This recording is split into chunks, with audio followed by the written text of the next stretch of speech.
ఇట్లా తిరిగి ఇంకా వెనక్కి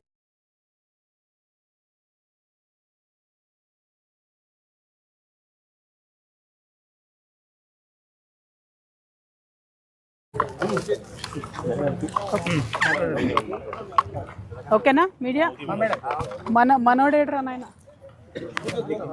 జై తెలంగాణ. అందరికీ నమస్కారం. ఇవాళ తెలంగాణ జాగృతి జనంబాట కార్యక్రమంలో భాగంగా మరి భువనగిరి జిల్లాకు, యాదాద్రి భువనగిరి జిల్లాకు రావడం జరిగింది. ప్రత్యేకించి ప్రతి జిల్లాలో 2 రోజుల పాటు ఉంటూ ఆయా జిల్లాల్లో ఉన్నటువంటి సమస్యలన్నింటినీ కూడా చూస్తూ ఆ సమస్యల పరిష్కార మార్గాలను వెతుకుతూ ప్రభుత్వాలను నిలదీస్తూ ముందుకెళ్తున్నాము.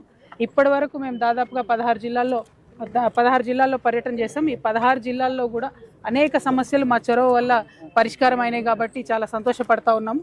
ఇవాళ మరి భువనగిరికి వచ్చినాం. రావడమే ఎయిమ్స్కి వెళ్ళినాం.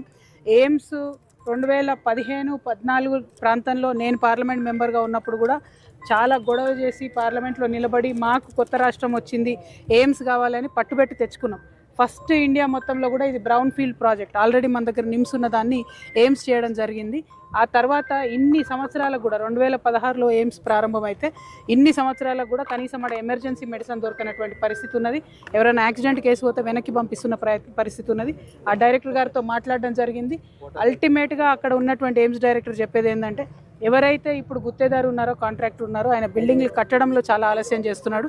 కేంద్ర ప్రభుత్వం నుంచి 750 కోట్ల రూపాయలు ఇదివరకే వచ్చినాయి.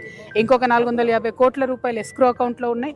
అయినా సరే కాంట్రాక్టర్ ఆలస్యం చేస్తున్నాడని చెప్పిన ఈ జిల్లాలో ఉండేటటువంటి ఎమ్మెల్యేలకు, మంత్రులకు నేను రిక్వెస్ట్ చేసేది ఒకటే, దయచేసి ఆ కాంట్రాక్టర్ అనేటటువంటి వాడు తొందరగా అది ఫినిష్ చేసేటట్టు చూడండి. లేకపోతే ఎయిమ్స్ ఉంది కదా అని అక్కడ పోయినా కూడా ప్రాణాలు పోయే పరిస్థితి ఉంది.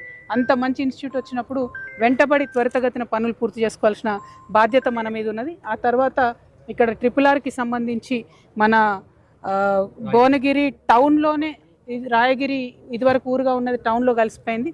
ఈ రాయగిరి గ్రామంలో మరి ఇప్పటికే 7-8 దఫాలుగా రకరకాల ప్రాజెక్టుల కోసం ల్యాండ్ ఇచ్చి ఉన్నారు. ఈ ప్రజలు చాలా త్యాగం చేసి ఉన్నారు. మరి ఇంత త్యాగం చేసిన ప్రజల్ని ఇక త్యాగం చేస్తున్నారు కదా అని చెప్పి ప్రతి సందర్భంలో రాయగిరి ప్రజల్ని బలి చేయడం అన్నది కరెక్ట్ కాదు. ఎందుకంటే ఇప్పుడు ఏదైతే RRR ఈ ఏరియాల నుంచి పోతున్నదో దాని అలైన్మెంట్ ఇదివరకు 2 సార్లు మారింది. ఫస్ట్ టైము యాదగిరిగుట్ట అవతల సైడ్ ఉన్నప్పుడు ఒక అలైన్మెంటు, మళ్ళీ తర్వాత ఇక్కడ ఒక అలైన్మెంటు, ఇప్పుడు 3వ అలైన్మెంట్ కింద ఇది రావడం జరిగింది. దీనికి కంప్లీట్గా దీని వెనుక ఉన్నది నాయకుల యొక్క అవినీతి అని స్థానిక ప్రజలందరూ కూడా చెప్తున్నటువంటి సందర్భం. మరి ఇప్పుడు అధికారంలో ఉన్నటువంటి కాంగ్రెస్ పార్టీ కూడా ప్రియాంక గాంధీ గారిని కూడా తీసుకొచ్చి మేము RRR అలైన్మెంట్ మార్పిస్తామని చెప్పినటువంటి సందర్భం ఉన్నది.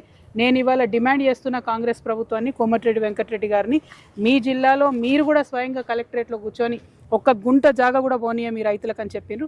మరి చేస్తారా లేదా? ఒకవేళ చేసేది ఉందా లేదా క్లారిటీగా చెప్పండి. ఎందుకంటే మీరు అనేక మాటలు ఇచ్చి తప్పిండ్రు.